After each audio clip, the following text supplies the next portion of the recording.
The introduction of SBEM 3.4 changes the way that assessors' accreditation details are handled by the program. The first time an assessor wishes to lodge an EPC using Carbon Checker, they'll have to run through a procedure that will embed their accreditation details in the program for future use. This short video outlines the process that you'll need to go to just once to make sure that your accreditation details are embedded into the Carbon Checker program for the future production of EPCs.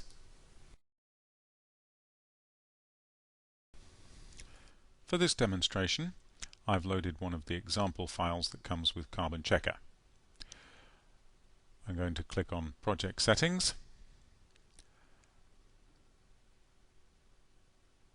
The dialog box comes up, and we need to change some of these to allow us to produce an EPC. So first of all, the type of analysis has to be an EPC. If you look further down the screen, you'll see this building is in London, so it's an EPC for England.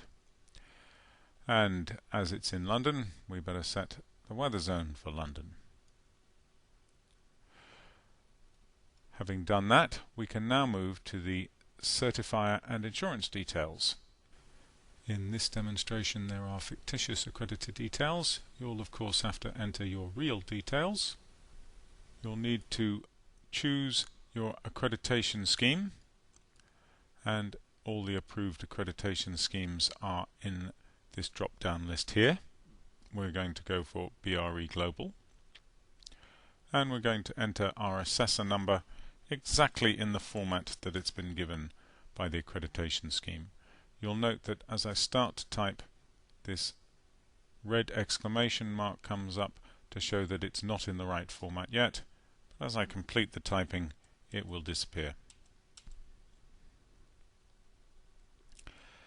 Click on How do I get my epcgen.net activation code.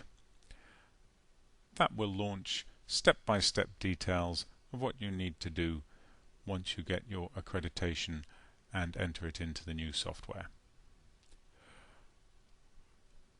We've configured the software, we've put in our assessor registration number, so the next thing for us would be step 3, where we leave the activation code field blank and run the calculation. That will produce an EPC, but it will be a watermarked EPC, and you won't get an XML file. However, in the background, epcgen is connecting to epcgen.net and requesting an activation code. epcgen.net will send you an email that has your activation code. You need to open your email and either copy the activation code directly into this area here, or you can type it in.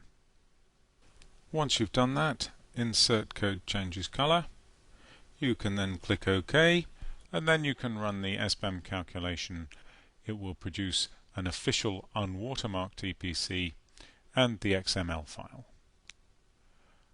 As I say, you only have to enter your accreditation details the first time you use version 1.4 of the full EPC version of the software.